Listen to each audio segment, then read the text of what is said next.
নমস্কাৰ সকলোকে মোৰ অন্য এটি মিনি ভ্লগলৈ আশা কৰোঁ সকলো ভালেই আছে। আজি আকৌ ৰাতিপুৱা উঠি গা পা ধুই ৱৰ্কশ্বপলৈ আহিলোঁ।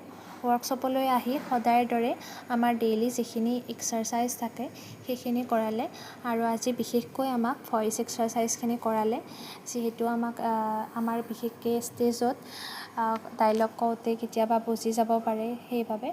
তাৰপিছত আমাৰ 4টা গ্ৰুপৰ সকলোৱে বেলেগ বেলেগকৈ নিজৰ নিজৰ নাটকৰ ইম্প্ৰভাইজবোৰ কৰি আছে আৰু প্ৰত্যেকটো গ্ৰুপকে এজন প্ৰশিক্ষক দিছে, যাতে প্ৰত্যেকটো গ্ৰুপে নিজৰ নিজৰ নাটকৰ চিনবিলাক ক্লিয়াৰ হয়। এনেদৰে আমাকো এজন প্ৰশিক্ষক দিছে। আমি নাটকৰ মাজতে অকণমান ধেমালিও কৰি আছোঁ। তাৰপিছত আকৌ সদায়ৰ নিচিনাকৈ 1মান বজাৰ পৰা লাঞ্চ ব্ৰেক দিছে আৰু লাঞ্চ ব্ৰেকৰ সময়ত আমাক গ্ৰুপবোৰক একেলগে লাঞ্চ কৰি নাটকৰ আলোচনাবোৰ কৰিবলৈও দিছে। লাঞ্চ কৰা হোৱাৰ পিছত আমি অকণমান ধেমালি ফূৰ্তি কৰি আকৌ ৰিহাৰ্চেলত বহিলোঁ। এইবাৰ আমাৰ ফাৰ্ষ্ট ফ্ল'ৰলৈ আমাক ৰিহাৰ্চেল কৰিবলৈ দিছে, কিন্তু আমাৰ ৰিহাৰ্চেলৰ ঠাইত কিবা হৈ আছে।